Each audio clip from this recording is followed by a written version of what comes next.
Hello everyone, मैं हूं आस्था।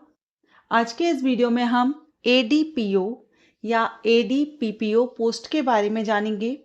ये क्या होते हैं, कैसे बनते हैं, जॉब प्रोफाइल क्या होती है, किस तरह की रिस्पॉन्सिबिलिटीज़ होती है, क्या ड्यूटी रहती है। इसके अलावा एलिजिबिलिटी कंडीशंस में हम क्वालिफिकेशन एंड एज क्राइटेरिया को कवर करेंगे। अगर आप इस पद के लिए अप्लाई करना चाहते हैं तो आपको किस वेबसाइट पर जाकर के अपडेट रहना होगा, सिलेक्शन प्रोसीजर क्या होता है, सैलरी क्या होती है, ये सारे पॉइंट्स को हम इस वीडियो में क्लियर करने वाले हैं। तो अगर आप भी बनना चाहते हैं एडीपीओ या एडीपीपीओ तो वीडियो को कंटिन्यू रखिएगा। और ये वीडियो देखने के बाद अगर आपको ये वीडियो अच्छा लगता है, हेल्प मिलती है इस वीडियो से, तो वीडियो को लाइक कीजिएगा। चलिए स्टार्ट करते हैं। सबसे पहले हम इसका फुल फॉर्म देखेंगे। एडीपीपीओ का फुल फॉर्म होता है assistant district public prosecution officer, जिसको हिंदी में सहायक जिला लोक अभियोजन अधिकारी कहते हैं। सहायक जिला लोक अभियोजन अधिकारी ये ग्रुप बी की पोस्ट है और गेजेटेड पोस्ट है, राजपत्रित द्वितीय श्रेणी की पोस्ट है। ये जो पद है या एडीपीपीओ है, ये राज्य स्तर का पद होता है। स्टेट लेवल पर वैकेंसी रिलीज होती है, तो आप अपने स्टेट में एडीपीपीओ बन सकते हैं। ये सत्र न्यायालयों में आपराधिक मामले की पैरवी करते हैं, जैसे सहायक लोक अभियोजक कानूनी मामलों में सहायक अभियोजकों की सहायता करते हैं। मुख्य रूप से अगर हम देखें तो ये एक सरकारी वकील होते हैं और अदालती कार्रवाई में राज्य का प्रतिनिधित्व करते हैं, जैसे कि पुलिस जांच और जो साक्ष्य हैं, प्रमाण हैं, उनकी जांच करना, केस तैयार करना, गवाहों से पूछताछ करना।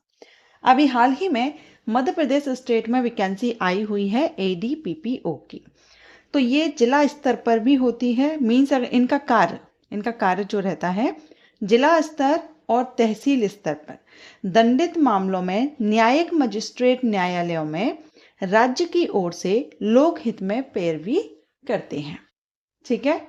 अब ये जो वैकेंसी है ये राज्य स्तर पर होती है, तो ऐसा नहीं है किसी एक ही स्टेट के लिए हो। अलग अलग आप जिस स्टेट से हैं, आपके स्टेट में मीन सभी राज्यों में एडीपीपीओ पोस्ट के लिए वैकेंसी आउट होती हैं। अब आपको ये वैकेंसी किस वेबसाइट पर, इसकी वैकेंसी नोटिफिकेशन किस वेबसाइट पर देखने को मिलेगा, तो इसके लिए आपको अपने स्टेट की लोक सेवा आयोग की वेबसाइट पर अपडेट रहना होगा। पब्लिक सर्विस कमीशन, जैसे छत्तीसगढ़ से हैं तो सीजीपीएससी, मध्य प्रदेश से हैं एमपीपीएससी, यूपी से हैं यूपीपीएससी, बिहार से हैं बीपीएससी। मीन्स आप अपने स्टेट की पीएससी पब्लिक सर्विस कमीशन की जो वेबसाइट है उस वेबसाइट पर आपको नोटिफिकेशन देखने को मिलेगा। अब हम बात करेंगे क्वालिफिकेशन की। तो इनका जो पोस्ट है एडीपीपीओ, आप समझ ही गए हैं। अभी इनकी जो रिस्पॉन्सिबिलिटी हमने देखी उस हिसाब से आपने समझ ही लिया होगा कि इसके लिए आपको ग्रेजुएट होना जरूरी है लॉ में। मीन्स एलएलबी डिग्री आपके पास होनी चाहिए। बाकी अदर ग्रेजुएट कैंडिडेट एलिजिबल नहीं होंगे, क्योंकि एक कानून पद है, इसलिए इसमें आपको लॉ डिग्री एलएलबी आपके पास होना चाहिए। इस क्राइटेरिया की बात करेंगे तो कम से कम उम्र 21 वर्ष और ज़्यादा से ज़्यादा 40 वर्ष रखी गई है। ये अभी हम मध्य प्रदेश स्टेट के नोटिफिकेशन से जानकारी ले रहे हैं, इसलिए एमपी स्टेट में 21 to 40 ईयर है, 21 से 40 वर्ष है। अगर आप अदर स्टेट से देख रहे हैं तो हो सकता है अपर एज लिमिट में आपको अंतर देखने को मिले, लेकिन मिनिमम एज 21 वर्ष ही रहती है। सिलेक्शन प्रोसीजर में रिटन एग्जामिनेशन होता है और इंटरव्यू, ये 2 फेजेस में सिलेक्शन प्रोसीजर रहता है।